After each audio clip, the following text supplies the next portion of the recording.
ఏంటంటే 17వ తారీఖు నుంచి మనకి 25 వరకు ఇది జరుగుతుంది. 10 రోజుల వరకు మనకి ప్రోగ్రామ్ ఉంది, 26 వరకు. దీనికి సంబంధించి జనాలు ఎవరైతే ఉన్నారో ప్రజలు వివిధ ప్రాంతాల నుంచి మన డిస్టిక్ నుంచి కాకుండా డిఫరెంట్ స్టేట్స్ నుంచి కూడా వస్తూ ఉంటారు. అందులో వాళ్ళు దర్గాకు వెళ్ళి అదేవిధంగా ఇటు మైపాడు బీచ్కి వచ్చి వెళ్తూ ఉంటారు. దీని మూలంగా మేమేం చేసామంటే ఇక్కడ sanitation activities daily morning evening ఈ టైమ్స్లో మొత్తం క్లీనింగ్, మొత్తం ఈ బీచ్ మొత్తం cleaning activities, drinking water availability ఇవన్నీ చేయడం జరిగింది. అదేవిధంగా మన పోలీసు వాళ్ళు కూడా ఉండడం జరిగింది. ఇక్కడ మహిళా పోలీసులు పెట్టాము. ఈరోజు లీవ్ అయినప్పటికీ కూడా పంచాయతీ కార్యదర్శి గారు ఇద్దరు రావడం జరిగింది. ఆల్ సెక్రటేరియట్ స్టాఫ్ అందరూ ఇక్కడ ఉన్నారండి. మహిళా పోలీసులు కూడా ఇక్కడే పెట్టడం జరిగింది. వీళ్ళు కంటిన్యూగా ఇక్కడ మానిటర్ చేస్తున్నారు పొద్దు నుంచి సాయంత్రం దాకా.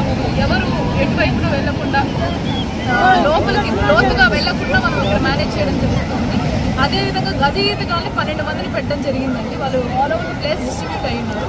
ఎక్కడైనా సరే జనాలు లోపలికి లోతుగా వెళ్తున్నట్టు జరిగితే మాత్రం వాళ్ళు వెంటనే అడ్డుకొని ఆదుకునే విధంగా చేస్తున్నారు. పోలీసు వాళ్ళు కూడా ఇక్కడే ఉన్నారు. సో సార్ వాళ్ళు కూడా ఆన్ డ్యూటీ అండి. ఏమైనా ఇష్యూస్ ఉంటే you can reach out MPDO are.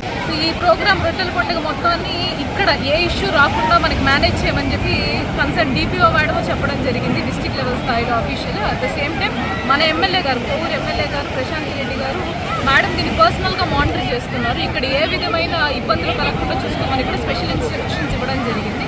అందువల్లే మనం ఎంఎస్పీఎస్ని కన్సర్న్ పంచాయత్ సెక్రటరీ గారిని పోలీసుల్ని కూడా ఇక్కడే ఉండే విధంగా మేము అరేంజ్మెంట్స్ చేసుకున్నాము.